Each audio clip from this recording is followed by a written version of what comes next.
دوستان عزیز، میخوام خیلی کوتاه در مورد شغلم و که چطور شد این رشته رو، این حرفه رو یاد گرفتم بهتون بگم.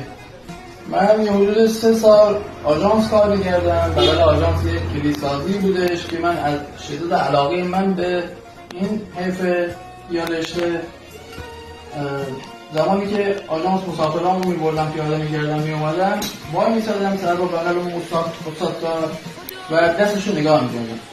بعد از چندین ماه نگاه کردم و انجام دادن کاری که اون استاد کار داشت انجام میداد برام روز به روز جالب‌تر بود که بخوام این رشته رو دنبال کنم و ادامه بدم. از اونجایی که سالی که در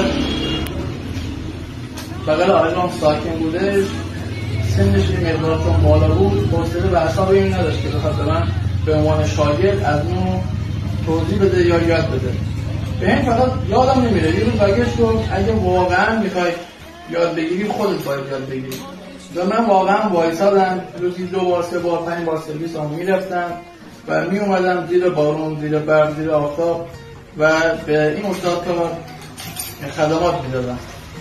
حالا یا اگه آچار چیزی میخواد بهش میدادم یا اگه کار چیزی داشت براش انجام میدادم.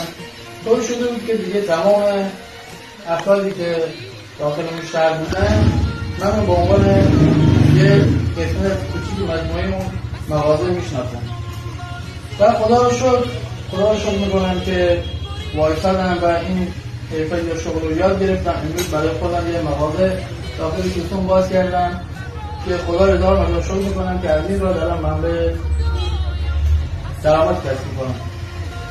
این یه نصیحت نیست، همین چیزی بهتون بگم. واقعا اگه کسی بخواد یه شغلی، یه هدف، چیزی رو دنبال کنه، بیش از هر چیزی اگه بخواد هدف داشته باشه میتونه به خواستش برسه. و این خیلی مهمه که الان یه جوان که داره زن و بچه ها کار نمیکنه، در حال زندگی کردن در این کشور ایران هستش، باید یه فن یا حرفه‌ای رو واقعا باید دنبال کنه و یاد بگیره.